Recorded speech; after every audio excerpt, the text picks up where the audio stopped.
एक क्षण ऐसा आता है कि जहाँ हमको लगता है कि हम शायद टूट रहे हैं। समाज आपको जिस तरह से देखता है या सवाल करता है, और स्पेशली एक जो अकेली औरत होती है उसको जिस तरह से सामना करना पड़ता है। पर खैर उस वक्त मैं सभी औरतों को यही कहना चाहूँगी कि आप अपने पे भरोसा रखो। ज़िंदगी आपकी अपनी है और ऊपर वाले ने आपको एक ही ज़िंदगी दी है, तो उसे हमको जिस तरह से चाहिए उसी तरह से जियो। खुद का आदर करना सीखो। जब आप खुद को जान पाओगे या अपने आप को अंदर से टटोलोगे, तो मुझे लगता है कि कोई दुनिया की ताकत ऐसे नहीं है कि जो आपको नीचा बिठा सके।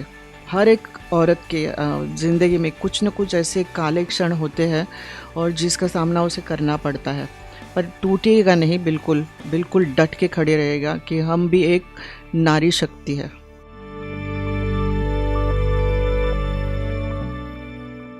Midday.com is really excited today. We are here today with Smita Thakre and we know her really well. I don't think so she needs an introduction.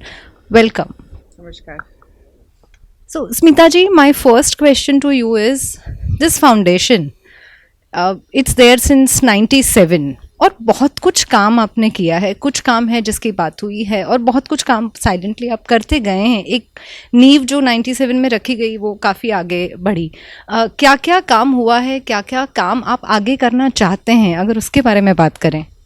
पहले तो आप सभी को नमस्कार मेरा, और बहुत बहुत धन्यवाद देना चाहूँगी कि आपने मुझे यहाँ बुलाया। पहले तो 97 में मुक्ति फाउंडेशन की स्थापना हुई।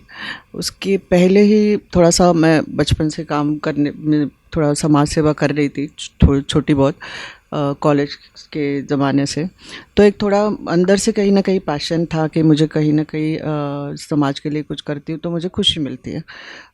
जिस घर में मैं गई, वहाँ मुझे बाला साहब जी और माँ जैसे मुझे एक संसार मिला और उनका आशीर्वाद मिला, और उनकी वजह से काफ़ी कुछ मैं आगे करने का सोच रही थी। महिलाओं के प्रति और औरतों के प्रति मेरे लिए पहले से ही बहुत एक सॉफ्ट कॉर्नर है, क्योंकि मैं एक महिला हूँ। और बहुत सारे लोग तभी 97 में जब पावर थी, शिवसेना साहब के लिए बहुत सारे लोग मिलने आते थे, तो मुझे भी मिलने को बहुत सारे लोगों को मौका मिला। और उस दौरान मुझे कई ऐसी फैमिलियाँ या कई ऐसे पेरेंट्स मुझे मिलते रहे, और मैं कई जगह जाती थी, हॉस्पिटल्स में या कहीं भी जाती थी, तो बहुत सारी ऐसी समस्याएं मेरे सामने आई कि जहाँ तक मुझे लगा कि कहीं ना कहीं मुझे इनसे जुड़ना ज़रूरी है। और मेरे लिए वो एक अलग सा टूल था कि जहाँ मैं अपना लक्ष्य थोड़ा व्यतीत कर लूँ और थोड़ा डाइवर्ट कर लूँ, क्योंकि my life is also was very little bit turmoil था, और उसमें मुझे कई थोड़ा सा एक कंसंट्रेशन की ज़रूरत थी। और सोशल वर्क जो ऐसा होता है कि जिसमें हम अगर दूसरों के लिए कुछ करते हैं तो हमें उस वक्त खुशी मिलती है। तो वो सुकून पाने के लिए ज़्यादातर मैंने अपना वक्त ज़्यादा से ज़्यादा इसमें बिताने की कोशिश की।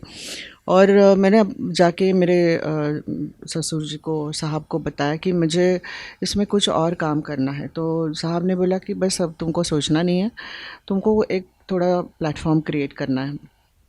और लिटरली हमने 5 मिनट में हमने वो प्लेटफॉर्म क्रिएट किया। उसका नाम भी उन्होंने सजेस्ट किया। उन्होंने मुक्ति करके और खुद ड्रॉ करके उसका लोगो भी उन्होंने ही कर। तो वहाँ से शुरुआत हुई, और जिस तरह से उन्होंने मुझ पे भरोसा रख के ये 5 मिनट में जो डिसीजन लिया, तो मुझे उस पर खड़े उतरना ज़रूरी था। और उन्होंने काफ़ी कुछ मुझे उनके साथ में रहते हुए काफ़ी कुछ सिखाया, अननोइंगली, नोइंगली, डायरेक्टली, इनडायरेक्टली। तो मुझे लगता है कि वो मेरे लिए बहुत अच्छी शुरुआत थी।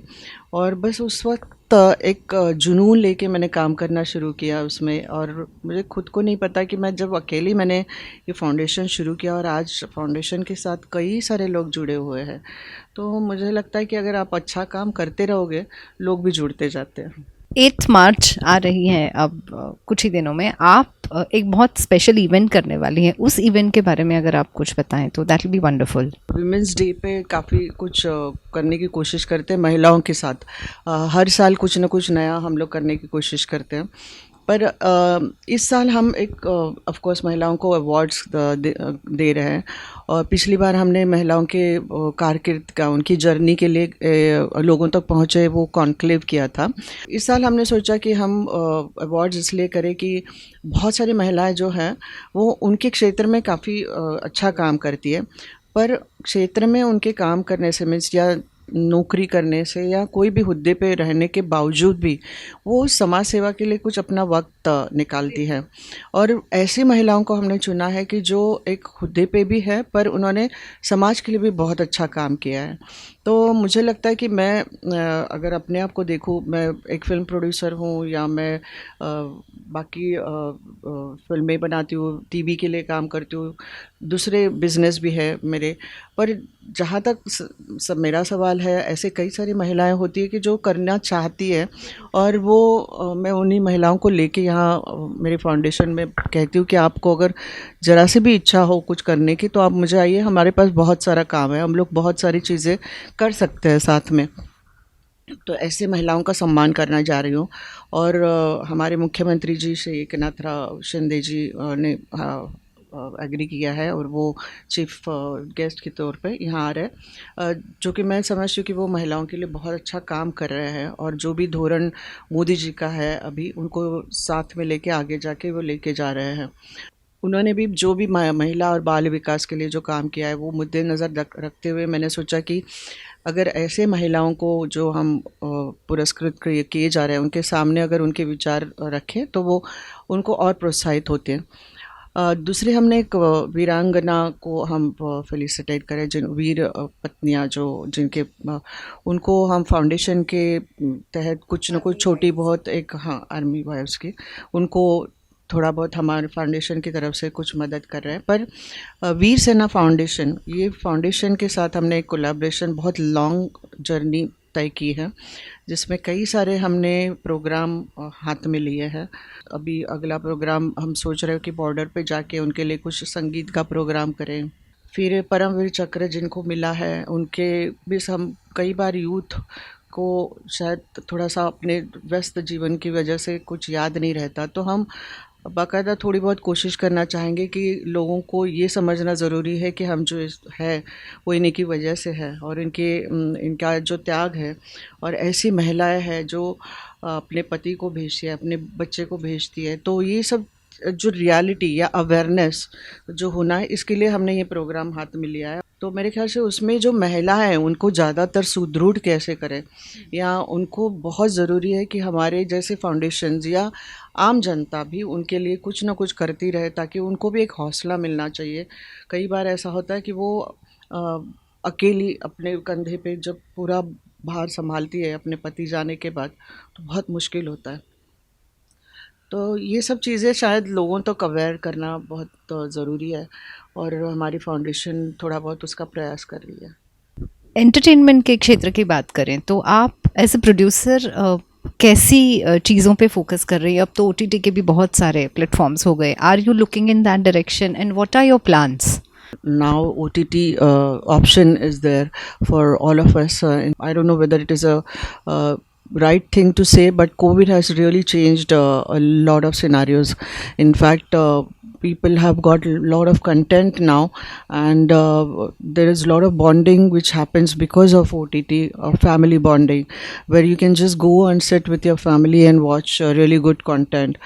तो मेरे ख्याल से ये जो चेंजेस है आज जो एंटरटेनमेंट इंडस्ट्री में हुए हैं, उससे फैमिली काफ़ी नज़दीक आ चुकी है, ये मेरा ऑब्जर्वेशन है। और जैसे फिल्में भी बना चुकी हूँ और टीवी के लिए भी काम कर चुकी हूँ, तो बहुत सारे लोग कंटेंट लेके आते हैं।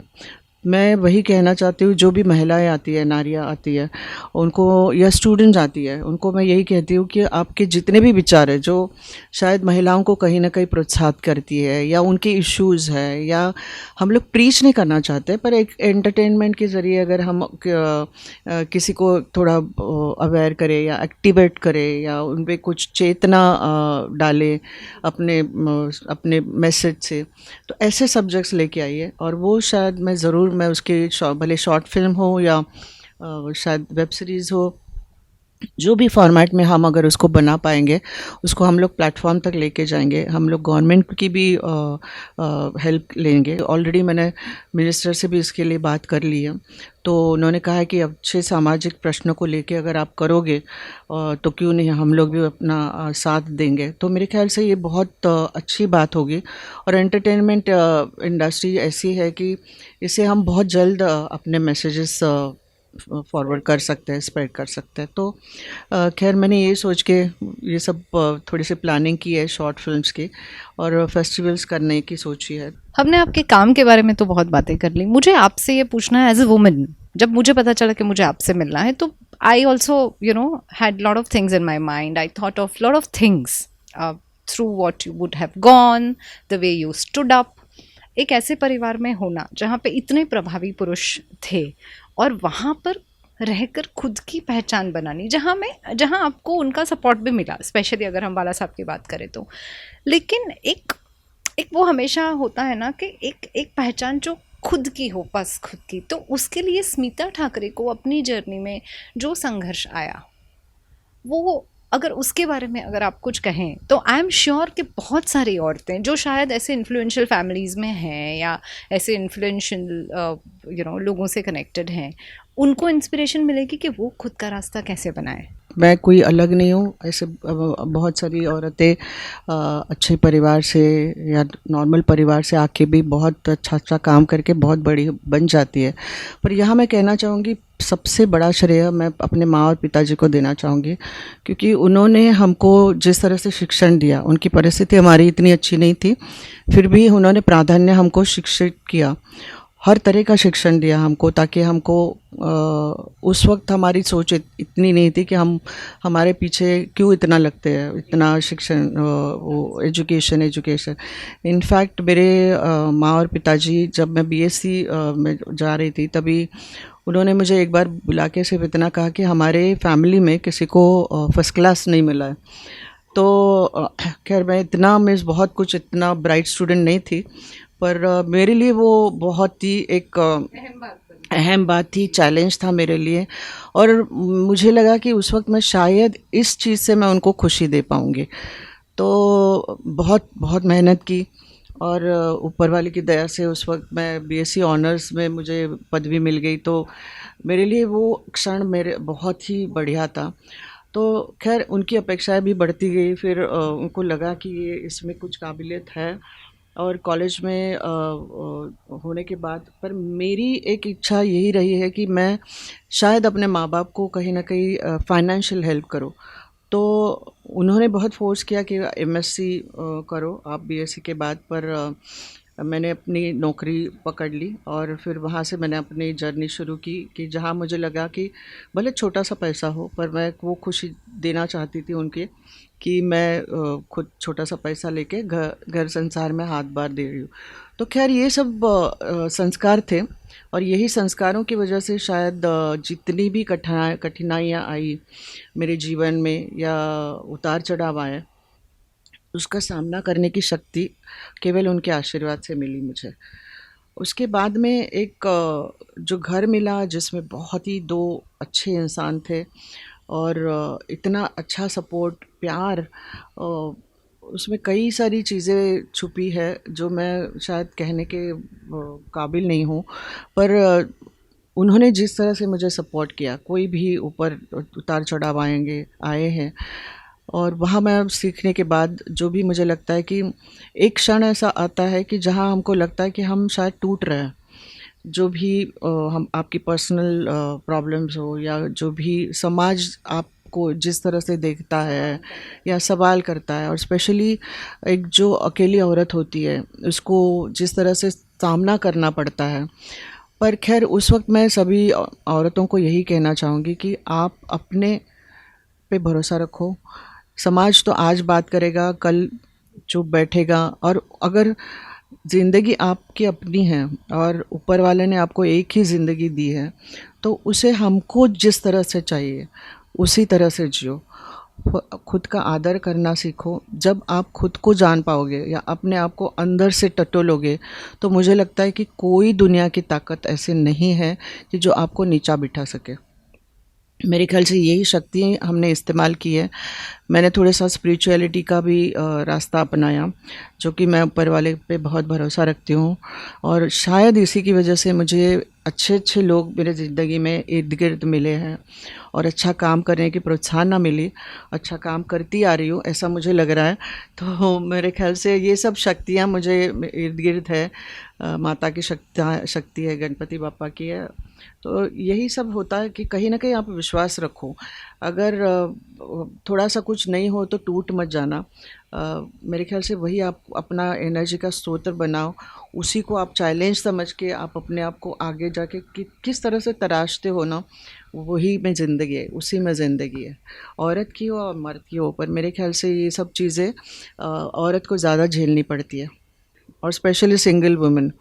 मैं बहुत ही मैंने भी झेला है, मेरे बच्चों ने झेला है, पर आज उनका साथ मुझे है, इसलिए मैं आज यहाँ तक खड़ी रही हूँ।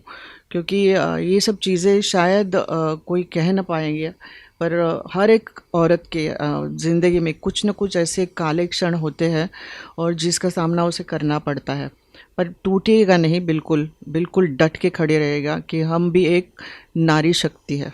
वंडरफुल, बहुत स्ट्रॉन्ग मैसेज था। आप जब बात कर रही थी तो मुझे honestly I felt that I just wanted to hold your hand and tell you that congratulations and all the best, आपको बहुत कुछ करना है। जब हम इंटरव्यू शुरू करने वाले थे उसके पहले हमने जो बात की, यू सेड नो पॉलिटिक्स। मैं आपको राजकीय सवाल नहीं करूंगी, लेकिन मुझे आपको ये पूछना है, आपको पॉलिटिक्स में कितना इंटरेस्ट है? आप पॉलिटिक्स कितना पढ़ती हैं?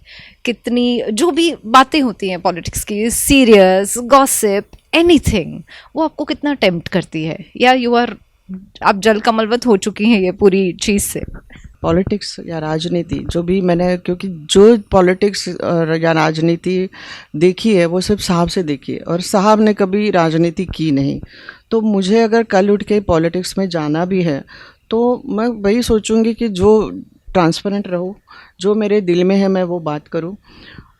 समाज सेवा एक हिस्सा होता है पॉलिटिक्स का, और डेफिनेटली जहाँ मुझे आदर मिले, या जहाँ सम्मान मिले, या जहाँ अच्छी अच्छी पोस्ट मिले, तो डेफिनेटली मैं विचार करूँगी उसके बारे में। मैं ना नहीं कहना चाहूँगी, क्योंकि मुझे लगता है कि अगर कोई कुर्सी मिलती है या कोई ज़्यादा पावर मिलती है, तो हम उतना ज़्यादा अच्छा काम करते हैं, लोगों तक ज़्यादा पहुंचते हैं।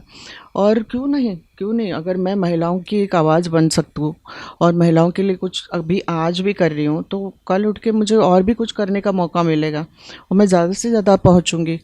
क्यों नहीं, महिलाओं को सक्षम करो तो हमारा घर भी सक्षम होता है, हमारा देश होता है, हमारा शहर होता है। तो हर जगह अगर मैं तो वही मुद्दा उठाना चाहूँगी कि भाई महिलाओं को सक्षम करो, उनको एजुकेशन दे दो, जो मैंने सीखा अपने ज़िंदगी में।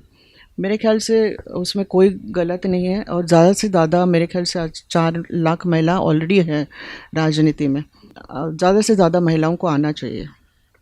शिवसेना को आपने उस लेवल पे देखा है जहाँ पर वो एक, जैसे बोलते हैं ना कि मध्याह्न में जो सूर्य होता है वो तेज।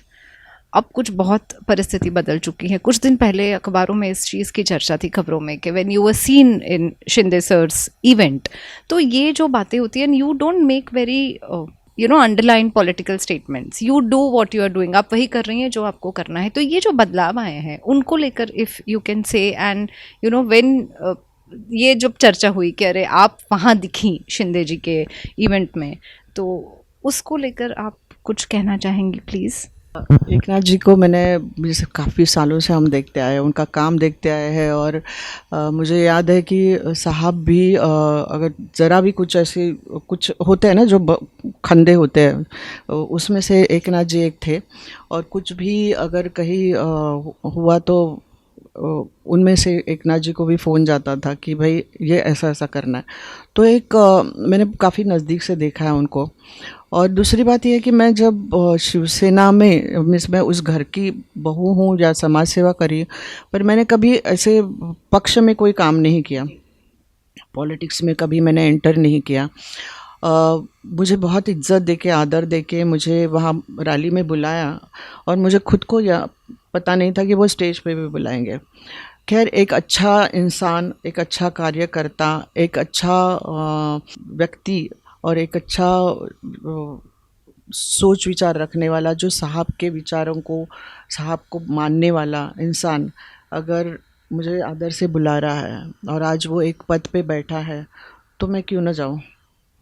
तो मेरे लिए तो वो बहुत ही एक आदर सम्मान की बात थी।